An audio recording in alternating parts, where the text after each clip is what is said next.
but it does mean that it's most likely, we could not be seeing baseball in Chicago. So let's just talk about that, and that'll be the RA block. Hey, Bruce, can you slide a little to your left?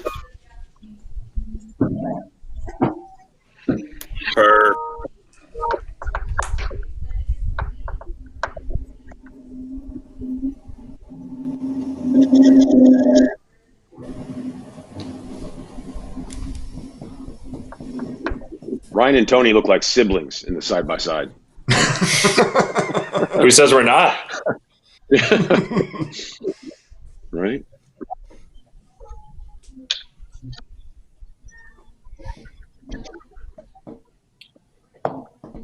So, Kevin, just give me a single of Cole when you're ready to go.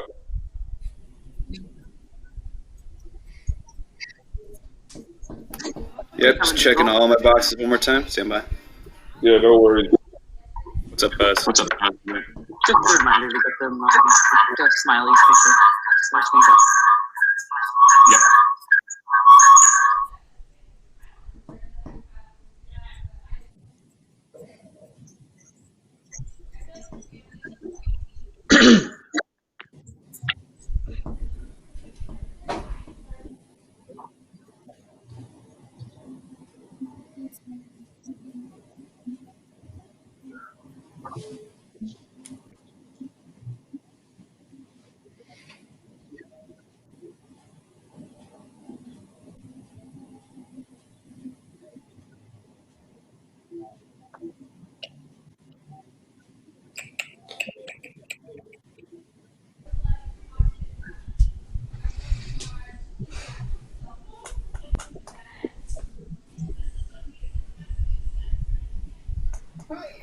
All right, guys, real quick before we start, can we just have you guys all smile and stare at the camera? We'll give you a 5 count. This is for us to listen here.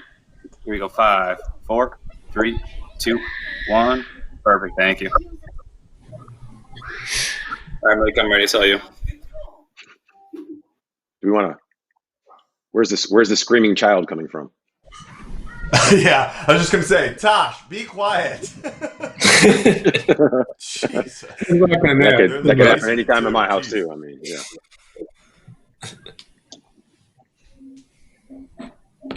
All right, all good. Here we go, Cole. Yep. 5, 4, 3, 2, 1. Hey, happy Friday, and welcome once again to Cubs 360, presented by Miller Lite. I'm Cole Wright at your service, and today we're not talking Joe Burrow, Chase Young, or Tua Tagovailoa, but we will have our own draft party. We're going to give it a little bit of a baseball twist with some Wrigley Field flavor. But before we get down to business here, we have to do some introductions. We have to meet our pseudo GMs for the day, and this man, he's covered baseball and all sports in Chicago for 30 plus years. It's 670 The Score's Bruce Levine, also a Marquee Sports Network contributor, and he played on the south side as well as the north side for the White Sox as well as the Cubs. It's Ryan Sweeney. He's back again on the show, and he's our digital content manager at Marquee Sports Network. It's the man, the myth, the legend, Tony Andracki. Now, guys, we all want baseball back, as we know. It's no secret there, but it may be a little tougher to see things in person in Chicago because Governor Pritzker, well, of course, he has a mandate. He's extended the state's stay-at-home order through May 30th, tacking on an additional 30 days. Now, people will be required to wear a face covering in public anytime they cannot maintain that 6 feet of social distancing from other people. That includes indoor places such as stores. Now, it also applies to people at least 2 years of age or older. So how does this apply to baseball? Well, the Cubs, as we know, they're one of the biggest draws in all the land. They average more than 38,000 at home games. And you can see how Chicago stacks up to Los Angeles and New York when it comes to markets with multiple major league teams. So, Ryan, what do you think? With this current stay-at-home order, any chance we could see meaningful baseball in Chicago in 2020? I don't know. I mean, I think it's going to be tough. I mean, obviously, we all want to see it, and we're all looking every day to see what Governor Pritzker is going to come on and say. And now that he has extended it into May, and with this May 1st, everyone wear masks thing out in public as well, what does that look like if you did have fans in the stands? Everybody's wearing masks. I mean, as for baseball goes, I think we'll probably get to see it, whether it's in Chicago and whether we have fans in the stands. I think that's going to be definitely a tough thing to be able to call right now. Yeah, right now, the only way it looks like fans will be there is if they're doing some sort of social distancing. So if it's a matter of them being 2 or 3 seats apart, however you would have to make it so that it's 6 feet, that would probably be the best case scenario for 2020 for having fans in the stands. And that might not even necessarily be at Wrigley Field. That might be in Arizona or in Florida or in Texas or wherever. So Wrigley Field baseball, as we know it, with 40,000 screaming fans, all that energy and life that comes with it, I don't imagine we're going to see that until 2021. Yeah, I certainly agree with Tony on this one. Imagining 40,000 people, and when we're still being warned that this is not going to go away, and it'll be back in the fall. So I don't see fans in the stands this year. Could we have baseball in Chicago? Could we have baseball in most of the other cities by the end of the summer? Maybe, but another plan might be in place by then. We'll have to see how it works out. We hear different models almost every day, and right now we're just going to have to pay attention here in Chicago, adhere to the rules of Governor Pritzker and the mayor, and sit still till at least June 1st. Yeah, I really question what players want. I mean, we've talked about it before, but if players are playing without fans, that's a completely different game. It takes you back to the high school days where there's, 20, 30 fans in the stands. And even if you're talking about fans social distancing, maybe a couple thousand in the stadium, that is a completely different vibe. It's a different energy. You'd have to bring that yourself. Ryan, as a former player, what would that be like playing in front of 2,000 fans instead of 40?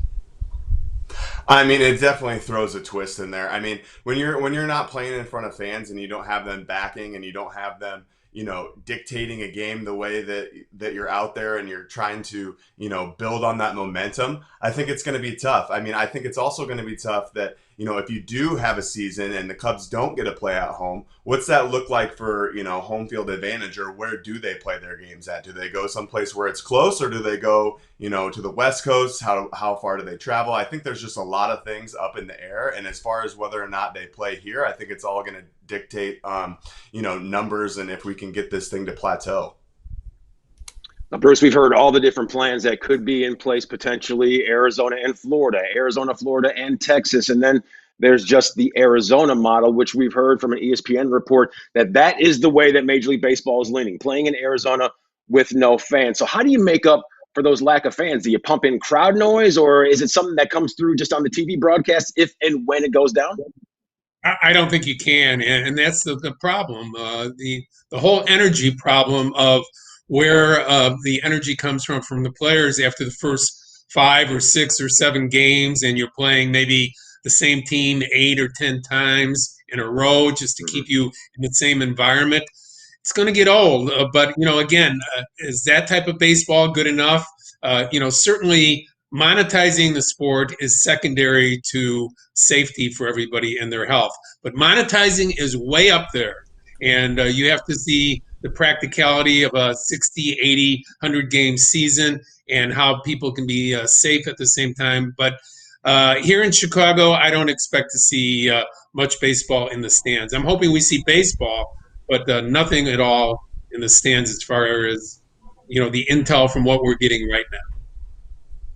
I mean, I definitely think we do want to see baseball here. I just think it's going to be whether or not that is safe for everyone to do with people in the stands. I mean, basically, when it comes down to it, when you're having to go out there and you're having to play, even as a player, like, to feel safe with other fans around. I mean, I think it's going to be definitely interesting to see how this all shapes out and what ways that we can go, and if they can be creative to think of other ways how to play. I definitely don't think that playing a 40, 50 game season is going to necessarily be beneficial. I think you got to at least get 100 games in there and, make the season worthwhile to see how you go into making a playoffs. Yeah, I agree. I mean, 100 games would be awesome. It would be ideal. I don't know how to do that to keep guys safe. If we're talking about Arizona, as you mentioned, Cole, I mean, it gets really hot there in Arizona for like a 3, 4 month stretch, basically starting about now through August or September. So you're talking about dehydration for guys. You're talking about using fields, maybe Chase Field for 3 or 4 games a day. So what's the level of field quality there? But it's keeping players safe away from COVID and the coronavirus, but how pitchers keep their arms in shape if they have to potentially throw more innings or double headers without having as many off days. And then same thing with guys playing in the Arizona heat and playing without the general rest that they normally do. I don't know how you keep them safe on the field in addition to playing 100 or maybe even 80 games, depending on when they're able to start.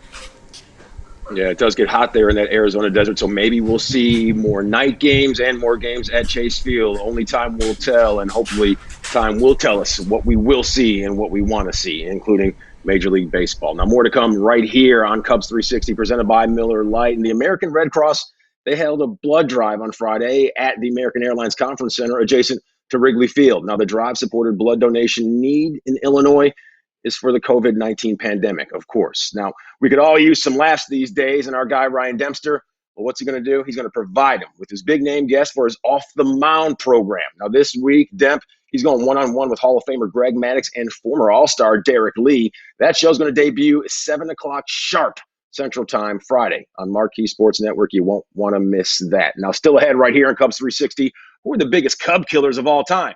We're going to give you our picks and our Miller Lite draft. It's going to get underway when Cubs 360 returns. Bruce, you're officially going to be on the clock, man.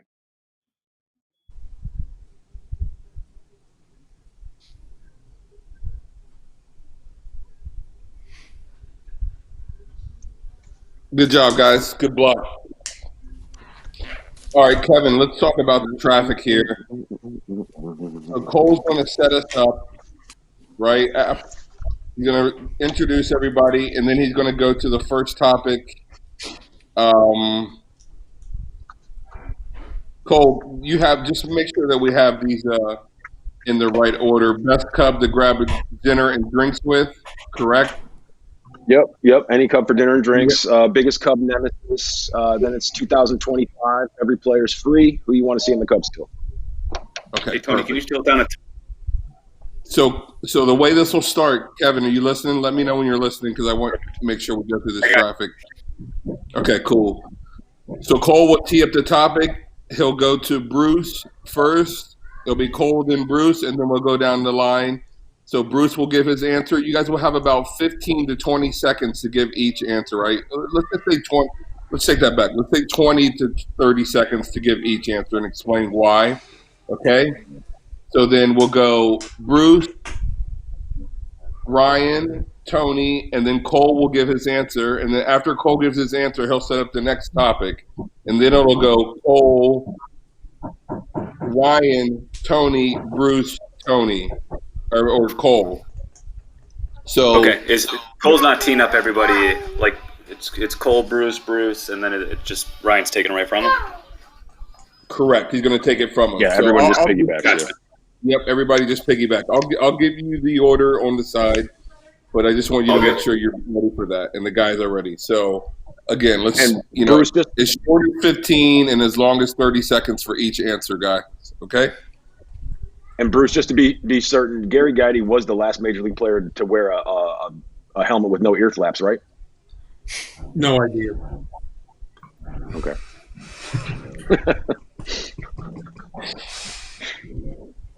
Ryan or Tony, you guys know that if that one's true or not? No. Probably the last Cubs player. I think he was the last player in Major League Baseball, as far as I know, to do that. But either way. All right. So thank you, Kevin. Just start on the single, and then Cole will make it obvious when we come to the four. So he's going to set up the draft. All right, everybody, just have some fun with these answers. Make sure you're explaining why you did it, and Hey, good Cole, energy. can you drop that? I think it says Slim right under your left shoulder. Can you just move that? I think it's like a box or something. Other side of you. Oh, that's There you go. Slime, nice. Yeah. Cole's playing with slime again. You know me, man. You know me. All right, here we go, you guys. Let's have some fun here. All right. 5, 4, 3, 2, 1.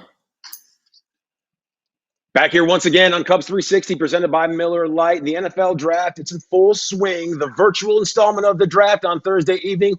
It was eventful, to say the least. And let's put a refreshing take, thanks to Miller Lite, on the NFL draft. We're going to do it with a little bit of a baseball flair here, back here with our general managers, Bruce, Ryan, and Tony. And guys, our draft today, or the draft at least, it's 7 rounds, but our draft here today, it's going to surpass that just a little bit. So are you guys ready to go on the clock? GM's ready? Just give me a head nod there if you are. Okay, it looks and sounds good. So we're going to start with the round of 1. Now, if you could gather any Cub for drinks and dinner, who would it be? Bruce, I'll start with you, man. I'm going outside the box for Wilson Contreras, a really interesting guy, somebody that I can speak to in 2 languages. Once I learn Spanish, that is. Just a fun guy. And catchers are always usually the most interesting guys on the team. I don't know why that is, but in the case of Wilson Contreras, he's my pick because of the fact that he's been around long enough to have a good opinion on just about everything. So he's my guy. All right, I would probably go with John Lester. I like to think of myself a little bit as a hunter and fisherman, even though I'm probably not as good as John. And having gone to dinner with John before, I'm sure we would probably go out for a nice steak dinner. He would tell me stories about the previous year of hunting with Buck Holtz, Beckett, and all those guys. And then at the end of the dinner, I would obviously offer to pay, but he would definitely pick up the tab. So I would get some insight on some hunting tips, and as well as getting a free dinner out of it. Yeah, I would hope that whichever Cub I choose would pay for my dinner as well. With Kyle Schwarber, I think Schwarber would probably pick up the check, but also he's one of the most interesting guys in the team. I think he's a guy you can have a conversation with about life, but really about baseball, about football too, in the interest of the topic we're on. So it'd be interesting to get his take on Joe Burrow. I know he's a Bengals fan and happy that his team drafted that Burrow there. But just in general, I mean, Schwarber, I think there's a lot more going on than he always shows in interviews. And he'd be a really fascinating dinner and drinks participant. If I could gather up one guy, I think I would be I'd send out an invitation to Kyle Hendricks, because I feel like he's as easy as they go, could go with the flow. He could go get some tacos or a steak dinner like John Lester. But either way, I think the conversation, it'd be short, sweet, to the point. You're not going to be in for a long night, because we know how methodical those starting pitchers are. So, be early to bed, early to rise. We know how the rest of that saying goes. So, all right, guys, round 2, let's get after it. Because when it comes to the biggest Cubs nemesis, Cubs killer, Ryan, who you going with?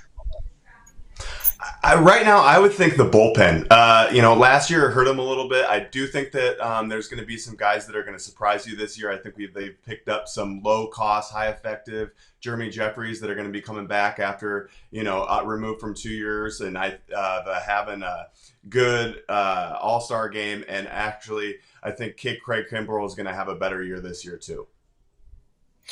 I'm going to go with Ozzie Albies, the second baseman for the Braves. The Cubs just can't get him out. In the first couple of years he's had in the big leagues, he's hitting almost 500 off him with a 1.3 OPS, and he's just starting his career. So good thing that the Cubs he hasn't played in the division, but bad news that they're going to have to face it for the next 15 or so years. Well, I'm going with the all-time nemesis for the Chicago Cubs, and that was Michael Jack Schmidt, the Hall of Fame third baseman for the Phillies. 50 home runs at Wrigley Field, an all-time record for an opponent, and 78 against the Chicago Cubs, a high for him against any team, 13% of his 548 home runs. So Michael Jack Schmidt, loved Wrigley Field, loved hitting against the Cubs. He's my all-time nemesis. Okay, I'm going to go with the guy who was a Cub, but when he was not a member of the team, he was putting it to him every single time. And I think he was the last guy in Major League Baseball to wear a helmet with no ear flaps. It's Gary Gaetti. You saw Gary Gaetti come up to bat against the Cubs, and you knew it was pretty much a wrap if it was a close game. So Gary Gaetti, that's the biggest Cubs nemesis when it comes to my opinion. Now, round 3. Let's fast forward just a little bit. It's 2025, the not so near future, and every player is free of team control. If there's one guy that you still want to see on the Cubs, Tony, who is it?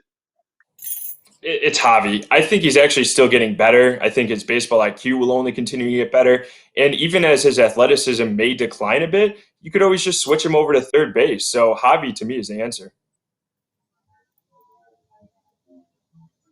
Yeah, I'm going to have to go with a different player. I was going to go with Ronald Acuna, 21 years old, just a monster out there. But I'm going with Juan Soto, going into his age 21 year. 5 years from now, he'll be approaching his prime. What a monster that'll be. He's almost 1,000 OPS guy right now. So Juan Soto for extra base hits over 70. 5 years from now could be the biggest monster in baseball. I'm going with Soto. The first guy that pops to mind is obviously Mike Trout. Now that I listen to Bruce, though, I'm liking your pick as well. 5 years, Mike Trout, still only be 33 years old. I think you get him in his mid-30s in his prime. You know, he can still play the outfield. He probably won't steal as many bases, but he'll definitely be somebody that you can still build around. And definitely if he was on the free agent market and you can pick him up for a little bit cheaper than he is now, possibly. Well, I thought we were going with guys that were currently on the Cubs, like Tony. I was going to pick Javi, but if we're going outside of the fold, I think I'd go with the reigning MVP in the National League. I'll go with Cody Bellinger. The first 3 seasons of his career, the guy put up some unbelievable numbers. He's one of the fastest players in all of baseball, and the pop and his versatility, I mean, it's second to none. So if he was on the Cubs playing on the north side, it'd be something pretty special to see. All right, guys, there's more draft to come, and we have more cold drinks and hot takes because Ian Happ and Nico Horner, well, those two cats are making the best of quarantine. So if you had to be locked down with a certain player on the Cubs, who would it be? That's next. Our draft continues right here on Cubs 360, presented by Miller Lite.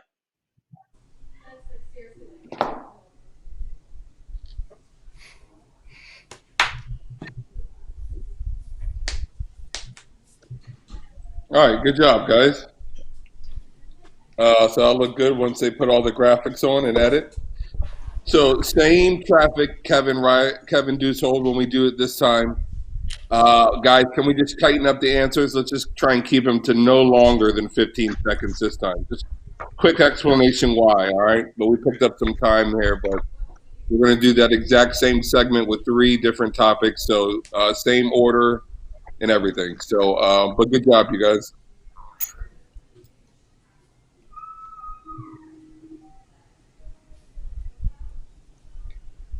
You ready there, Cole? Yeah. Ready to go. Okay. Okay, here we go. 5, 4, 3, 2, 1.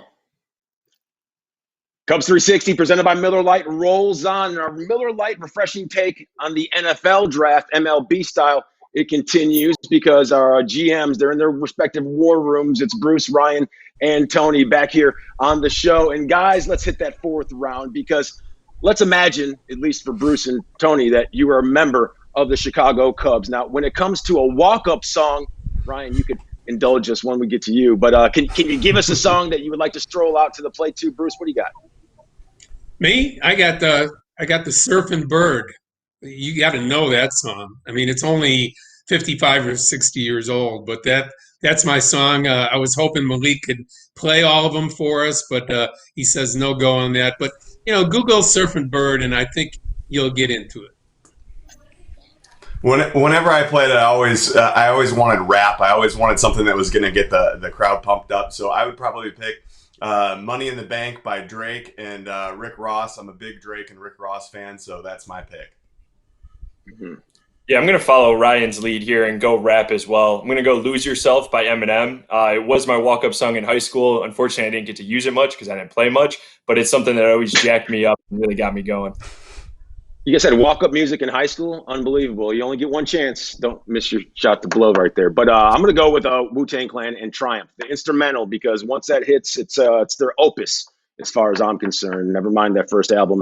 It's all about the second double album because Wu-Tang is for the children. All right, guys, round 6, we're going to go to the bars in Wrigleyville. It's the best area in all of Major League Baseball, but you only get to pick one establishment that serves adult beverages. Tony, I'll go all the way to the end. Where are you going? I got to go Sluggers. I mean, to put a batting cage in a bar is simultaneously the most genius idea and probably the worst idea in the world. And it's also led to one of the funniest moments in my life where I saw somebody foul a ball. The plates are kind of raised, so it hit off the side of the plate and hit him in the absolute worst spot. But it was very, very funny. He was okay, I think. Okay. Yeah, I'm going to go with the Cubby Bear. I was going to go with the Cottage, but That was a place where all the players, Bear players and Cub players hung out, but it closed in 1966. So I'm going to go with Cubby Bear because not only do you get the best of, the best uh, choices of your beers and alcohol, but you get live entertainment there, and I've enjoyed a lot of concerts there as well. So Cubby Bear it is. I'm probably going to go with Casey Moran's. It's right down the street. Been there a couple of times. It's a great place to pregame, have a beer, grab a burger. Does have a rooftop bar there as well. And it's kind of like an Irish establishment, which Sweeney is Irish, so I got to stick with the Irish bar. Okay, I'm gonna go a little more low key. I'm gonna go to the Full Shilling right across from the Marquee Sports Network studios on a Thursday because, as we know, the burgers are cheap, the beers are cheap, and if you're watching a Cubs game, there's no better place in this city, especially in Wrigleyville. All right, guys, how about this one? We're all quarantined right now. We're all locked down. So if you get to quarantine with one specific player, Ryan, who's it going to be? Well, I figured this would have to have 3 criteria. You have to have a pool, you have to have a bar, and you have to have no kids. And I think Rizzo checks all those boxes, and I know he's got all 3 of those down in Florida. I love my kids, but, this quarantine's been tough, and I think I'm shipping off to Anthony's place down in Florida. Nice. Yeah, I got to go with Ian Happ and Nico Horner just to use them for what they call the compound. They got a tennis court, a basketball court. They might have a pool there as well. It just looks like an awesome place to be holed up for a month or 2 months at a time. I'm going to be redundant and go with Ryan's pick because to me, Riz is the guy. You never know what he's going to say. You're always going to have a good time. He's always smiling, having fun. That's the guy I'm going to be quarantined with. And for all those other reasons that Ryan said, too. He's got a lot of things going on in his play. Okay, well, I'm going to go with David Ross, plain and simple. He's the skipper, and he knows exactly what's coming next. So there you have it right here. Our draft is going to continue, sponsored by Miller Lite. We're giving you refreshing takes all the way around, and we're not done yet because that 7th inning stretch, well, it's iconic, as we know, at Wrigley Field, and it's one of sports' greatest traditions. So who would our crew love to see in the booth with Len and JD belting out that stretch? Our picks, they're coming up next. More right here on Cubs 360 to come.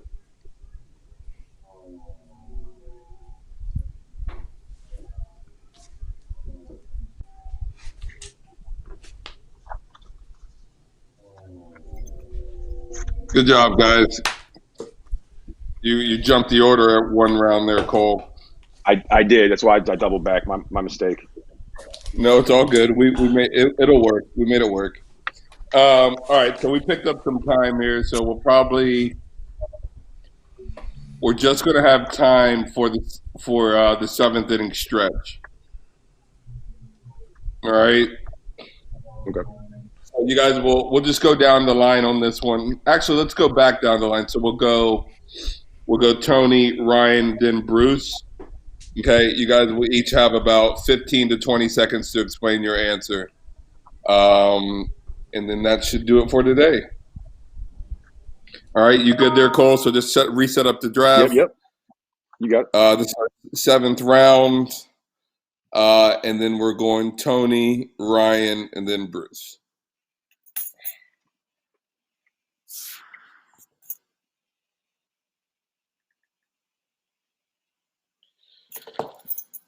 All right, here we go. 5, 4, 3, 2, 1. Back once again here on Cubs 360, presented by Miller Lite, as our Miller Lite refreshing take NFL draft with an MLB flair continues. Our GMs, it's Bruce, it's Ryan, it's Tony, and guys, we're hitting the 7th round because when it comes to the 7th round, it makes me think of that 7th inning stretch at Wrigley Field. It's iconic as it is. So if you could have one person sing that 7th inning stretch, Tone, who would it be? I got to go Sammy Sosa here, just because the fans would absolutely love it. Imagine the spectacle at Wrigley Field. We were talking earlier, 40,000 people. Imagine that with Sosa making his return, singing the stretch. It would be a deafening roar, and I would love to see that. I kind of went out of the box here. First guy that pops in my head, I'm reading one of his books right now. I'm a big market and finance guy, is Warren Buffett. He's an older guy. I'd like to see him get up there and sing the 7th inning stretch. I don't know who his favorite team is, but it'd be cool to see him up there singing. And I have to stay current, and I'm going with Dr. Anthony Fauci, who will not only come in at the booth with a mask on, but take it off and declare Wrigley Field safe for 40,000 people to sit in. I want to be there that day when he sings the seventh inning stretch. Wow. So Sammy Sosa, Dr. Anthony Fauci, Warren Buffett. I was going to go with Lionel Richie, the pride of Joliet, Illinois, but I guess my answer is nowhere near as fun as what you guys had up your sleeve. Now, I hope you guys enjoyed our Miller Lite refreshing take on this NFL draft, because I know that I did. And hopefully everybody at home felt the exact same way. And as always, I want to thank everybody for riding along right here on Cubs 360 presented by Miller Lite. So for everyone at Marquee Sports Network, including Bruce, Ryan, and Tony, I'm Cole Wright. We'll see you next time. Have a good day, everybody.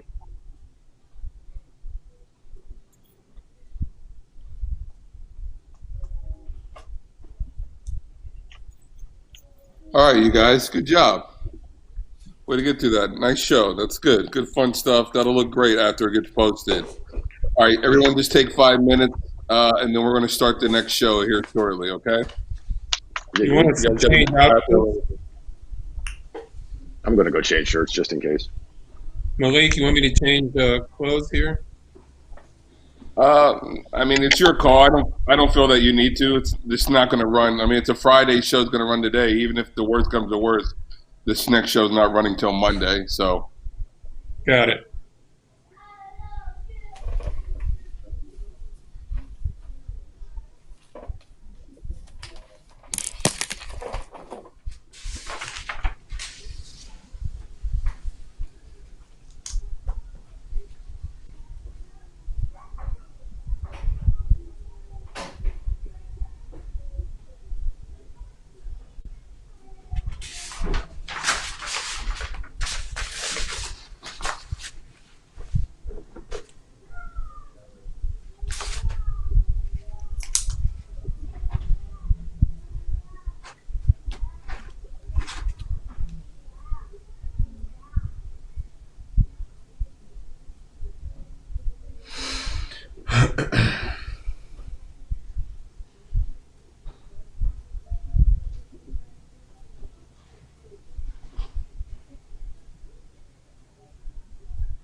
Is that a Miller Lite beer stein too, Bruce? Nice. This one? Yeah, I like that. It's an old White Sox one.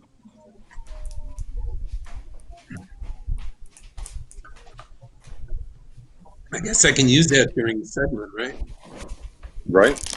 That's the first, that's as many Cub games as I've been to. I feel like that was my first game that I really remember was a White Sox game. When was that? I was young, man. It's relative. I want to say like maybe 84.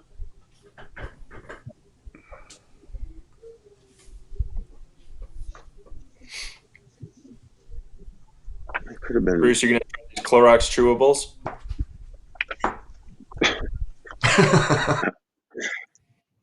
I just sent it to Tony. I saw that.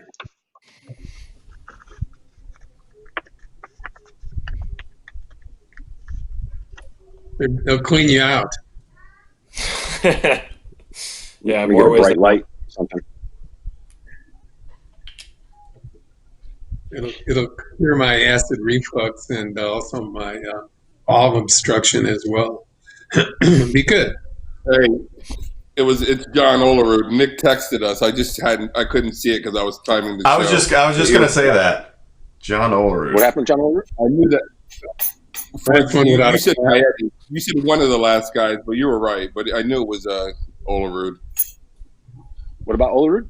Last guy with The ear flap. Well, he wore an ear flap at bat. He just wore the hard helmet with no flaps in the field. So that's kind of curveballish.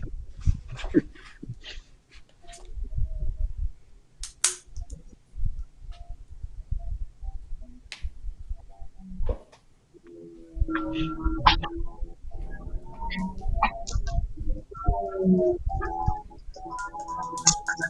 ever hear the Ricky Henderson story with Olerud?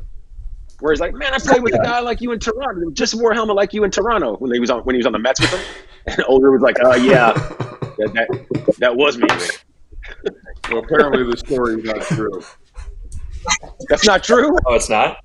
Yeah, no, apparently it's not. I know. There's so many fantastic Ricky Henderson stories, like the $1 million check on the wall that he never cashed. No, that one's true. Yeah. That Him getting because struck out by Nolan Ryan. because the general manager told me that story. Nice. When I was in Oakland, they would always have him come back and do like, Ricky Henderson Day or all these different shows or all these different events and stuff. And one time, one of our guys, we're 22 in the big leagues or whatever, they go up and ask him for his autograph, and he goes, "Ricky's not worried about signing autographs right now."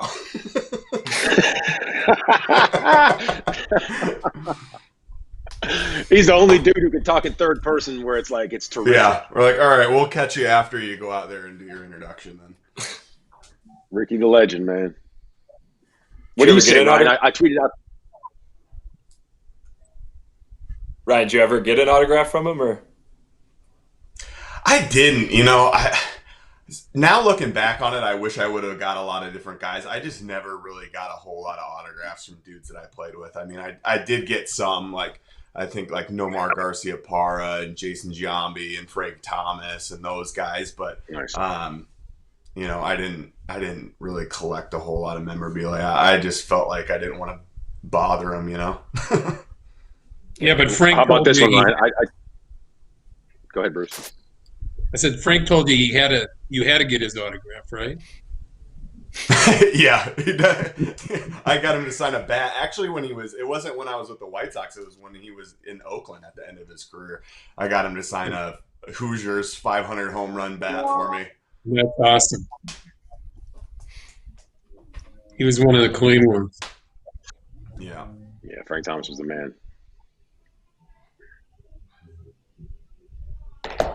All right, How about guys. this one? I tweeted out the other day, Ryan. Oh, here we go, Mike. No, go ahead. Actually, go ahead, Cole. I got a second. No, I wanted to ask Ryan just about because we had it on the show and he wasn't on that one. But I was asking if you could have one player, just right now, knowing what you know, would Ricky Henderson or Mike Trout? Oh, to be on your team or just play? What do you mean? If you need one guy, if you know knowing what you know about Ricky Henderson, his career, and Mike Trout just 8 seasons in. Jeez. As far as a dynamic player at the beginning of their career, I think you got to go with Henderson because he's stealing more. I feel like Trout doesn't really steal as many bases anymore, and he's not really. It's not comparable because he's not really a leadoff hitter either. You know what I mean? Like he's kind of moved more towards that. 3-4 guy that's going to hit more homers and drive guys in. Where Ricky was kind of at the beginning of the lineup and he kind of stayed there. Yeah, man. He got game started with a bang. Yeah.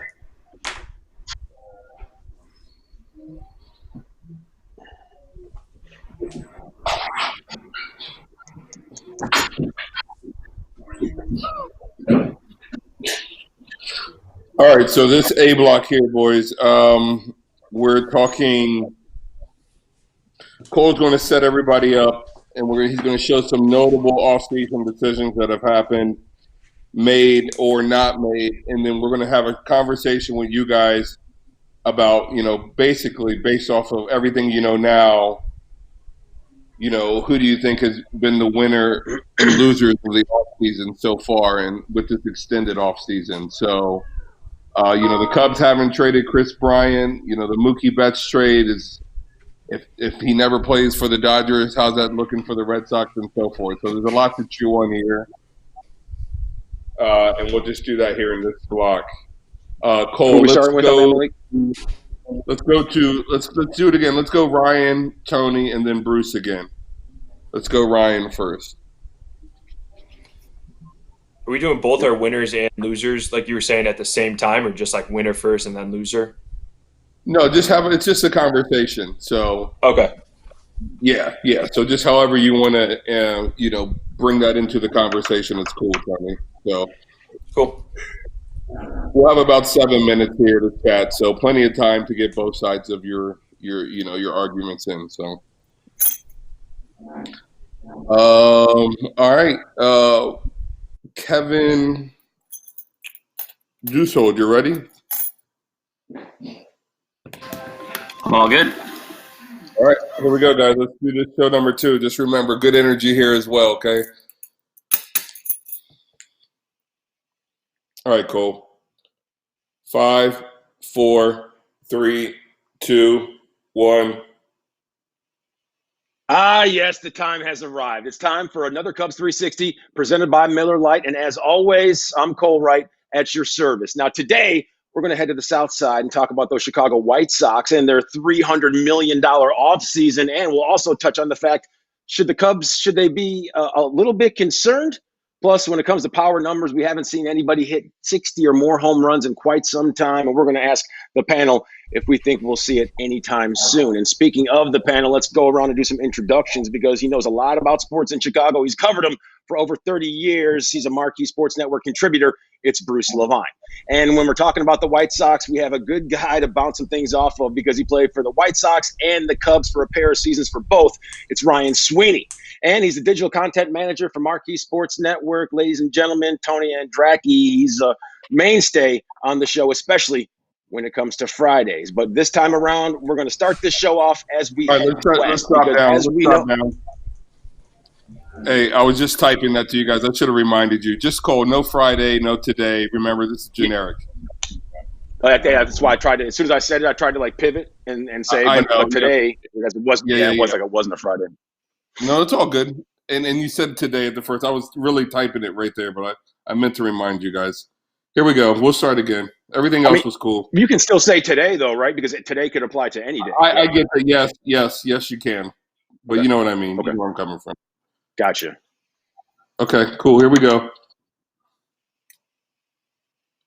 5, 4, 3, 2, 1. Hey, sound the horn. Another edition of Cubs 360 presented by Miller Lite is on the air. I'm Cole Wright, holding down the hosting duties as usual. And today we're going to talk about the Chicago White Sox over on the South Side and that $300 million offseason and whether or not our Chicago Cubs should be concerned. And when it comes to concern, I'm concerned about the power numbers in baseball because we haven't seen 60 or more home runs hit in quite some time. And we will ask our panelists that and much, much more. And speaking of panelists, let's do some introductions. He's been in Chicago for 30 plus years covering sports, including the Chicago Cubs. He's a Marquee Sports Network contributor. Ladies and gentlemen, Bruce Levine, come on down. And since we're talking about the White Sox today, this man played for both the Sox and the Cubs for a pair of seasons for each. Ryan Sweeney, thanks for playing today. And it's our digital content manager at Marquee Sports Network, Tony Andracki. Tony, thanks for joining as always. Now, it's a busy day. We have plenty to touch on, but let's start this party heading west because, as we know, the Dodgers, they acquired Mookie Betts along with David Price and cash considerations in a trade with the Boston Red Sox. Now, they did it with the hopes of boosting their chances at winning their first World Series title since '88. Now, the Dodgers, what'd they do? They sent Alex Verdugo along with prospects Jeter Downs and Connor Wong to Boston. Now, Mookie Betts, he's set to become a free agent during the offseason whenever that may roll around. So let's take a look at some other notable offseason decisions. The Yankees, they gave Garrett Cole a $324 million deal for 9 years. And Anthony Rendon, a $245 million contract to leave the Nats, who paid the same amount to keep their World Series MVP, Steven Strasburg, after he opted out. Now, the Cubs' biggest decision, probably holding on to Chris Bryant with all those offseason rumors of a possible trade. So, Ryan, the season, as we know, it should be a month deep already. So knowing what we do know now, especially with all this uncertainty, do you think there's any teams out there that may have some offseason regrets, some buyer's remorse? I think we're just in such unprecedented times. I mean, I think if we would be starting the season, everybody would be fine with it. I definitely do like the Mookie Betts trade. I did like Verdugo going there and Boston being able to have a young outfielder that they can control for a long time. And, him going to the Dodgers, I think, is going to be a good thing for them. And obviously, David Price, they're going to bolster their rotation along with some of those other guys that are in there. But now, looking at it with not playing baseball this first month of the season, and Mookie Betts being a free agent next year, how does that look if they don't play the season this year and the Red Sox ended up getting rid of him? Yeah, and with Betts too, the consideration in LA was that they were going to get a year to showcase Los Angeles and to potentially hope that Betts would be retained beyond the 2020 season. Now they may never even play a game in Los Angeles there. So even if baseball does come back, even if they get Mookie Betts to play 80 or 100 games in a Dodgers uniform, it may not happen in LA. It may not happen in front of those fans. So they may not have the best pitch they have to what will be the best free agent in the market next winter. Well, I think this is the second really good news that the Boston Red Sox got this week, and that is that they got Verdugo and two other really good young players that are going to mature and be the part of that club going forward. They're going to look really good from this, and the Dodgers, depending on how many games they get out of Betts, it's going to be really rough on them because, as both guys pointed out here, there's a possibility you have a whole season without Mookie Betts, and you've traded three really good young players for him. So tough on the Dodgers for sure. Bruce, let's stick with you because there was all that offseason rumbling about Chris Bryant and a potential trade. And when it comes to the Cubs and their offseason moves, how do you feel about what they did? Well, they didn't do much. They really didn't add much. They have very good players. The problem is that they're going to be 1 year closer to free agency. Your big guys like Bryant and Rizzo and Schwarber and Baez, they're all going to be a year away from being a free agent this November. So hopefully they get something out of the season, out of those players. But it's a little rough on the Cubs because it also messes with the idea of them being able to have traded any of those guys at July at the deadline. That seems to be by the boards this year with a shortened season. I definitely agree with Bruce on that last point. Going into this season and not knowing and having some guys that are going to be reaching free agency here within the next couple of years, I think you kind of got to look at it as like, we're not going to have that midway point from the season. So whether or not you're in or you're out of it, and whether or not you wanted to make those trades where you could trade a Bryant per se if you couldn't agree to sign him to a long-year deal, how does that look now? How do you trade those guys and you're moving 1 year into free agency and you're not able to get some quality players back out of those few players? Yeah, and with regards to the Cubs too, there's the other school of thought, not trading players away, but actually keeping them and really trying to go for it in 2020 and in 2021 while this window of contention is open.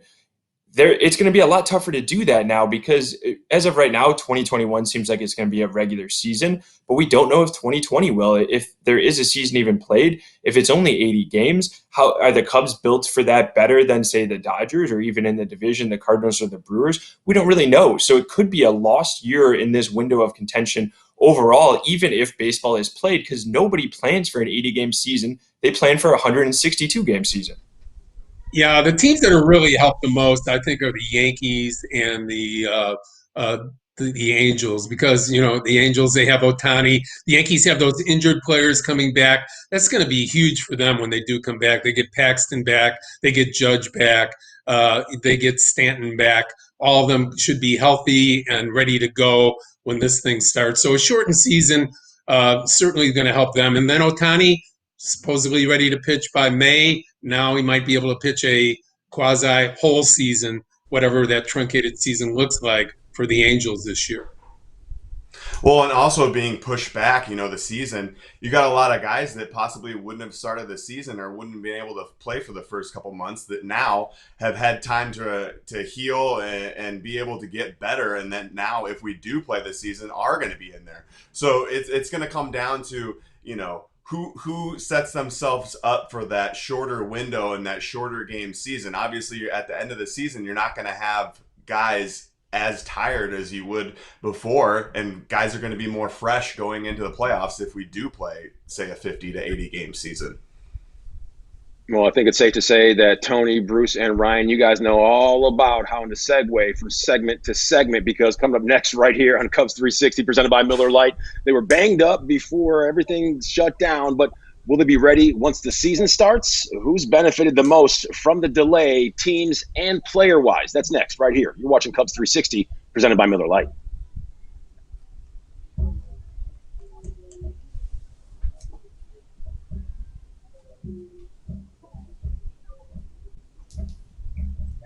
Good job, guys. Hold on a second. Yeah, sorry I jumped the subject, though. It was too soon, I guess. No, it's all good. You can just get a deeper dive into it.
Hey, Ryan, sweetie, who's your football team? I mean, I am a Bears fan, but I mean, it's been tough the last couple of years. Right. Did you grow up cheering for the Bears? Yeah, I mean, I grew up in Iowa, so I mean, you were either a Packers, Yep. Vikings, or Bears fan. So I mean, really, there's no pro teams there, obviously. No so Chiefs basically, fans, huh? Yeah, I mean, I guess them too, but I mean, you basically have the Hawkeyes, people wearing Hawkeyes gear, and then whoever everybody's football team is. I felt like when I was at school in Iowa, all the way on the west side of the state, everyone was Nebraska fans, and they all loved the Chiefs. Either the Chiefs or the Vikings for the most part, because a lot of people from Minnesota. Yeah. Yeah. There's a lot of Green Bay fans there too, so. Tons of Bears and Cubs fans as well, though. So yeah. Oh yeah. All right, so there's some things we're going to have to clean up in that segment, you guys, which is fine. We should just speak specifically about guys here in this segment. So in this segment, we're talking about, because you guys already kind of hit on it in the A block, just some of the injured guys. So Right. Here we should specifically about guys who you think are going to benefit from coming back. So can you guys think about that? I'll give you a second to think about who you want to talk about specifically. Does it have to be injury, or we're sticking injury specific? Well, what else are you thinking? Well, I was just thinking a shortened season, actually, Castellanos could be in a good spot because he has an opt-out after this year. So if he has another awesome half season's worth, then he could be in a great position to opt out and get a huge contract a year from now. Yeah, I just want to make sure that for this segment, we probably should talk injuries just so we're keeping the conversation separate. Yeah. So, Tony, who do you want to talk about? I know I'm kind of putting you on the spot there. McCutcheon. You're going to talk McCutcheon? Okay. Ryan? Pete Rose's favorite player. I mean, I would probably go the starting pitcher route. Obviously, with Sale, Otani, and Verlander being able to possibly those teams not having as much depth, as in the starting rotation to be able to come back and help their teams out pitching. I guess. Okay. And then Bruce. I'll go outside of the box and go for Brandon Morrow again. Does this buy him time to actually come back, help the Cubs after almost 2 years of not pitching? Okay. So, Cole, the way I know you have your setup, which is all written and everything, but also let's say, guys, just kind of tee them up. So we touched on this a little bit in our A block before, but let's talk specifically about some of those injuries. Yeah. Yep. Okay. All right.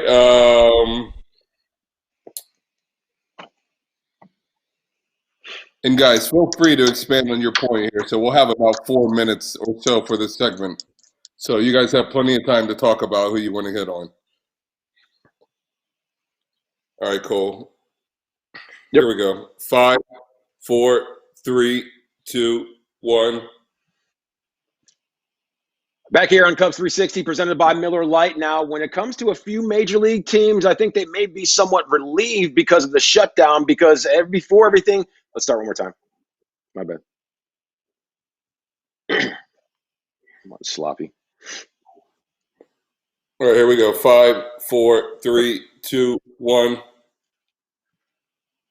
Back here once again on Cubs 360, presented by Miller Lite. And a few major league teams, they may be somewhat relieved because of the season shutdown. Now, before everything came to a screeching halt, some of their big name stars, they were injured. And I know over in the Bronx, Aaron Boone, he's wiping the sweat from his brow because when you take a look at some of his walking wounded, well, Aaron Judge, Giancarlo Stanton, and Gary Sanchez, they're now expected to be back at full strength.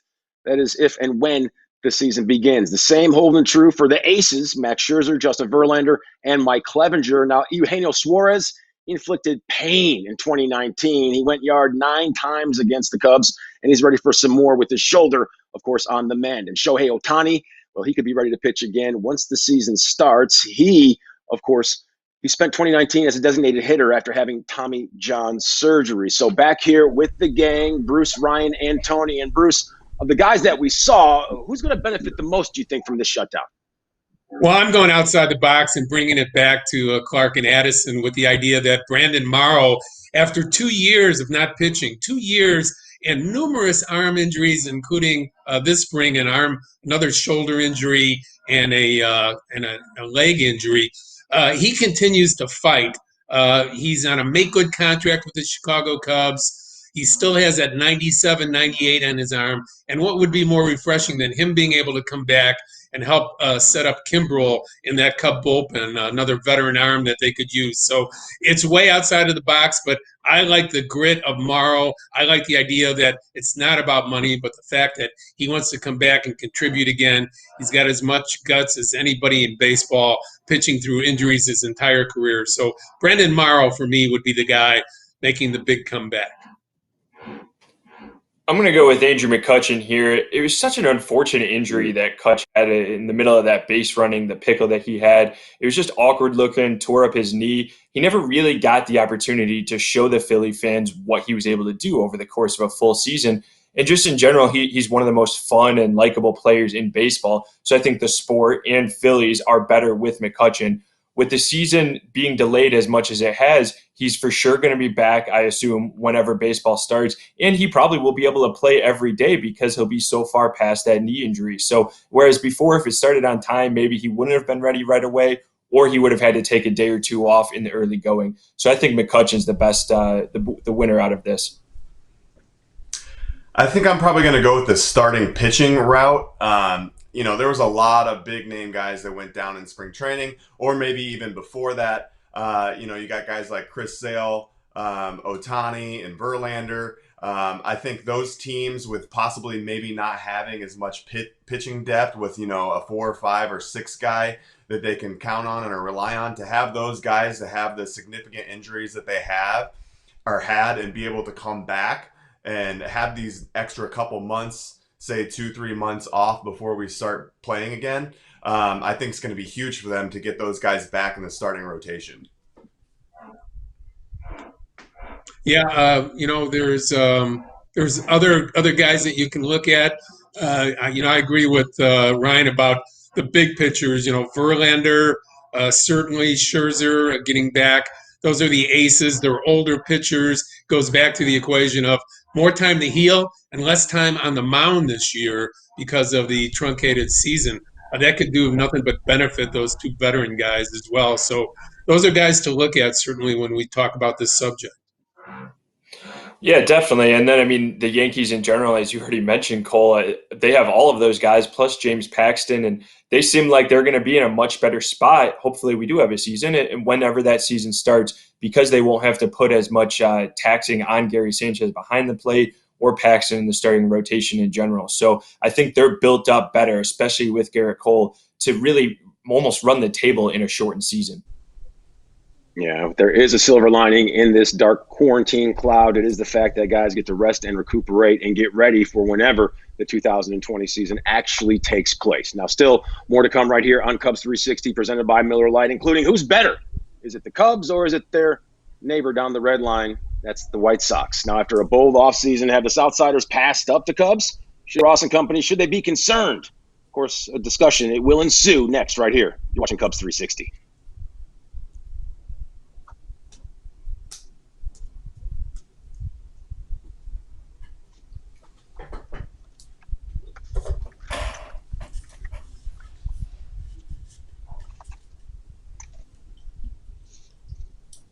Hey, Cole, can you reread that bump, please? We got an audio hit. I'm still rolling. You got it? Just let me know. Go ahead. 5, 4, 3, 2, 1. All right, still more on deck, gang, including who's better, Cubs or Sox? Well, after a bold offseason, have the Southsiders passed up the Cubs? And should David Ross and company, should they be concerned? We'll discuss that and more next. You're watching Cubs 360.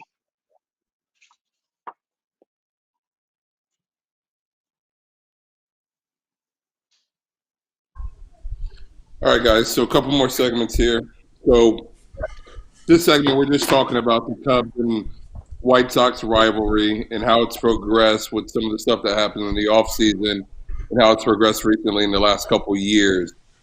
So we'll start with you, Tony. So we'll have a good 4 to 5 minutes on this. So, plenty of time to talk about this.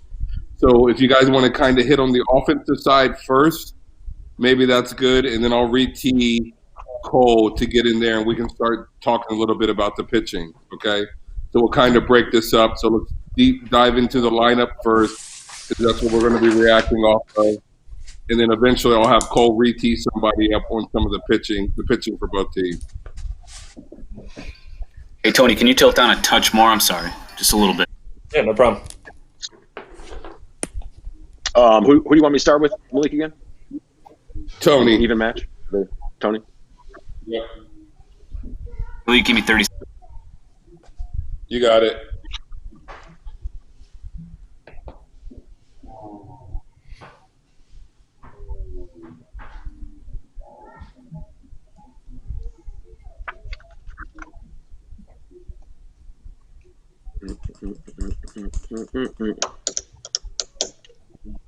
So, Malik, we got a VO and then the full screen and then back on cam? Correct. Yep.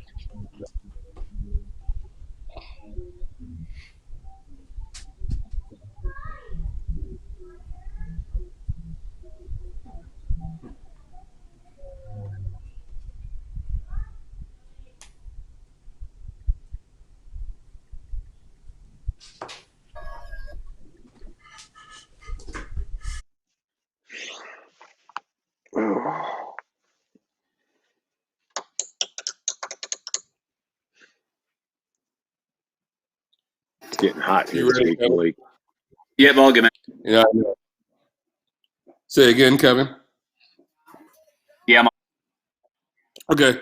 You ready, Cole? Yes, sir. Okay, here we go.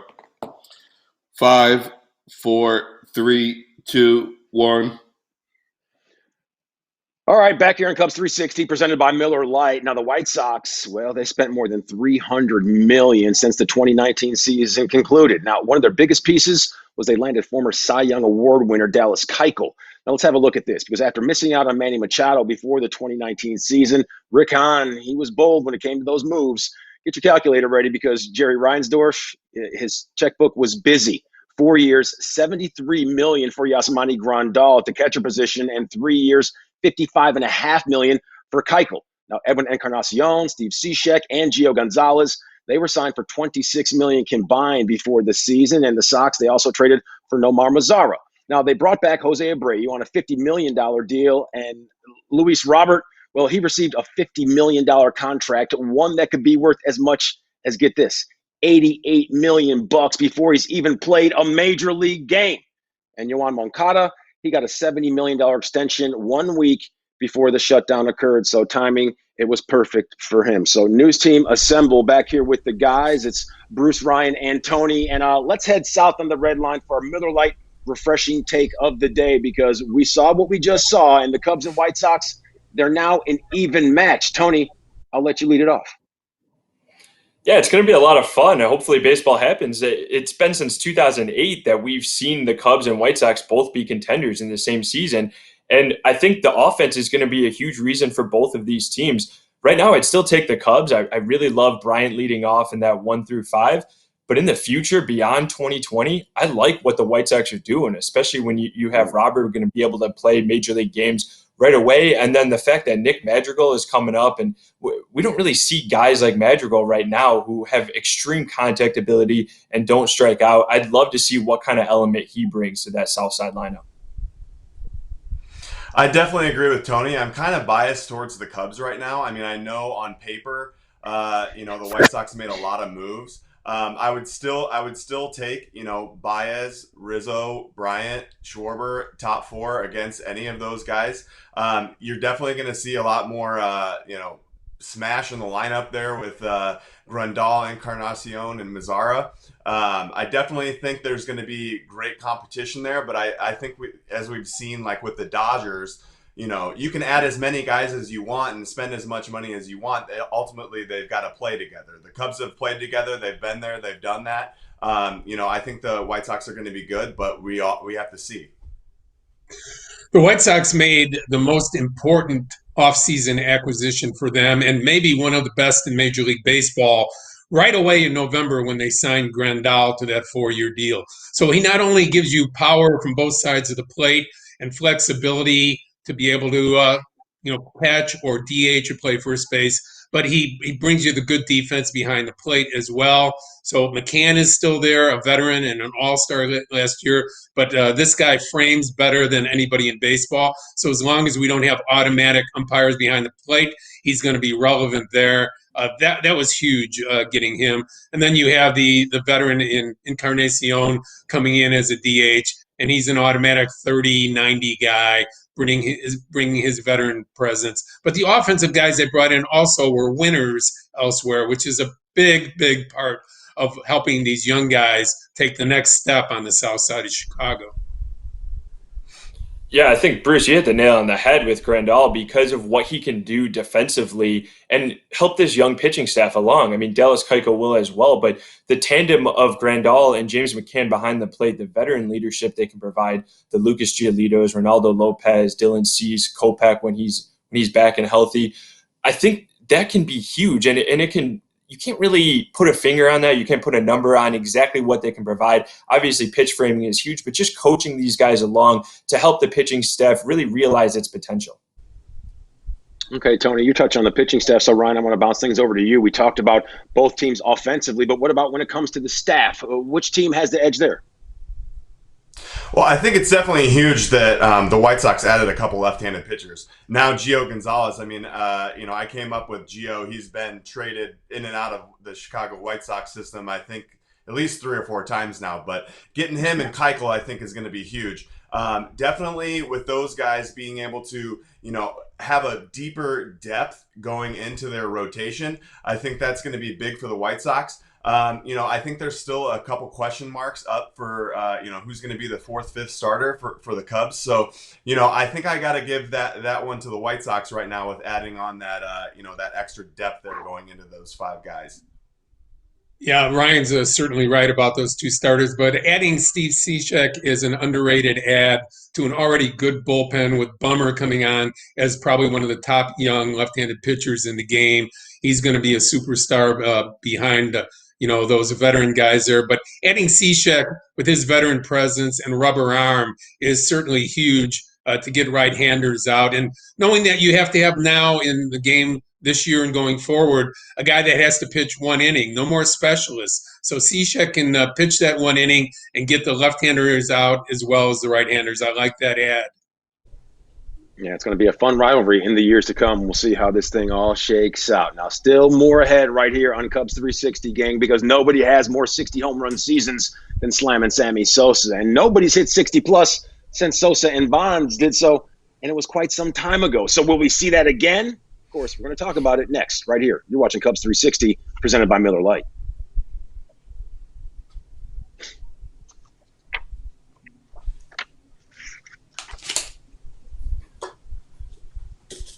Won't see it this season. That's a hot take. All right, guys. Good stuff. One last segment here, you guys. So we're just going to talk about the number 60. Can it be done again? You guys can each have about 30 seconds for your answer here. Cole, let's just go down the line.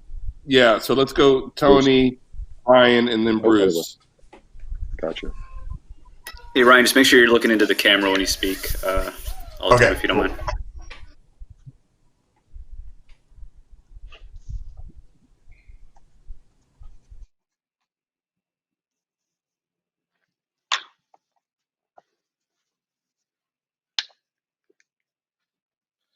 You ready, Kevin? Yeah.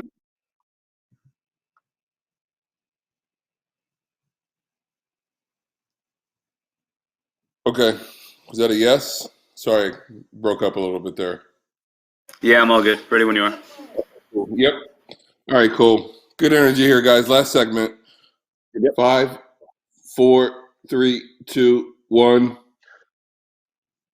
Wow, does time fly? That was home run number 62 for Sammy Sosa back in 1998. And that home run chase between he and Mark McGwire, well, it was something of tales. It was magical. This we know. Now, back here with the guys who are also very magical, it's Bruce, Ryan, and Tony. And fellas, we know that Sammy Sosa, he leads the pack when it comes to 60 home run seasons. He's the only man with more than one, and he has 3 of them. So we haven't seen 60 home runs leave the yard in quite some time since we saw, of course, Sammy Sosa and Barry Bonds do so in 2001. So will we ever see it again, Tony?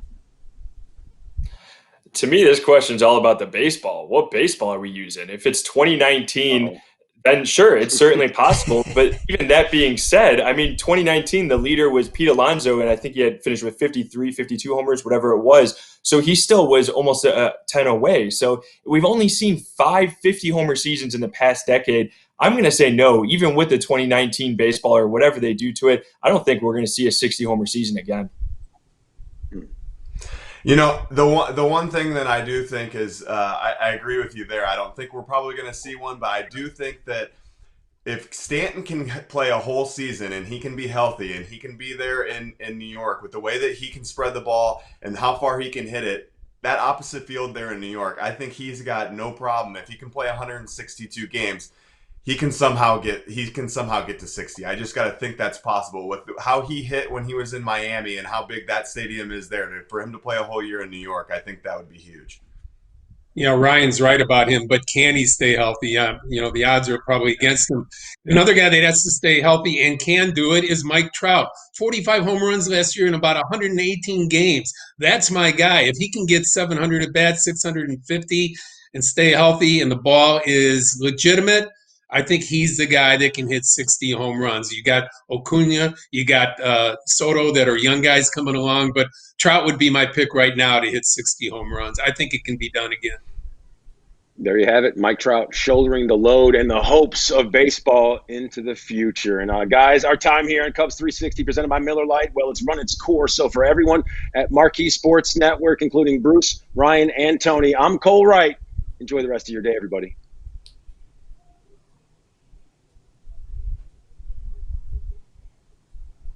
All right, guys, can we redo that? Just real quick. Just you guys were spot on time. Everything was good. Let's just redo that. Cole McGuire has 260 home run seasons. So What years does Mark McGuire have 2?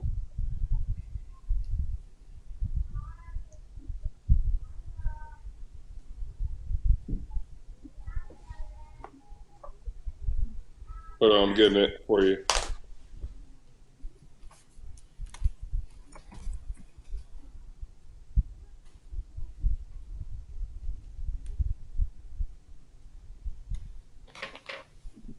'90 at 65.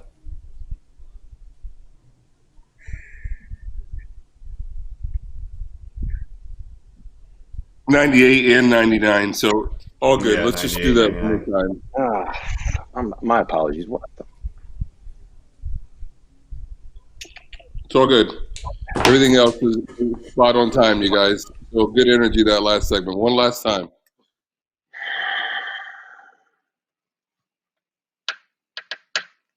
Here we go. 5, 4, 3, 2, 1.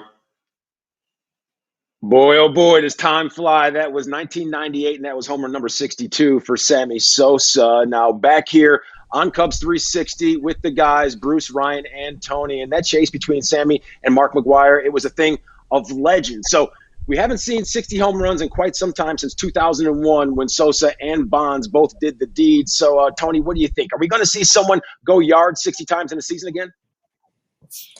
To me, this question is all about the baseball. What baseball are we using? 2019 ball, the ball was flying out of every ballpark, and we still didn't see a 60 homer season. Pete Alonso led with 53, and he was still 7 away. So even with a juiced baseball, I don't know if it's ever going to happen again. It requires a guy that has to stay healthy, has to play in the right ballpark, and obviously has to have the perfect setup of baseball and Major League Baseball helping him out.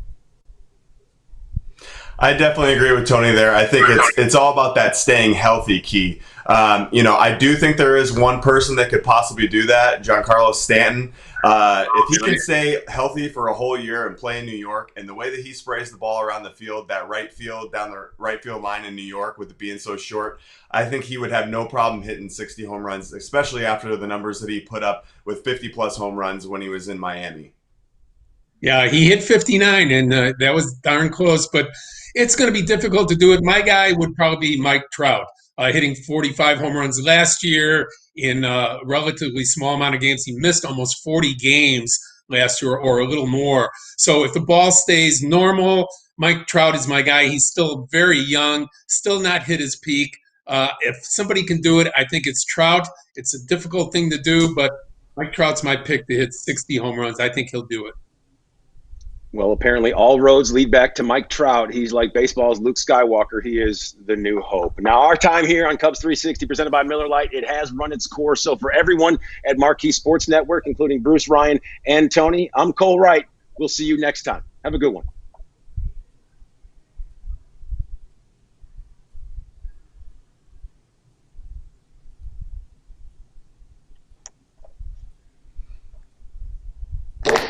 All right, guys, you're clear. Thank you guys for today. All right, thanks, Appreciate guys. your Good working with you. Have a great Thanks, weekend, guys. guys. Yeah. What's up, guys? Ryan, you're still hopping on that Zoom call too? Yeah, I got to hop on that. I got to set my wife's computer up here and get on the Zoom call. Cool. I'll see you in a couple minutes. All right. Okay, cool. Better game. See everybody else.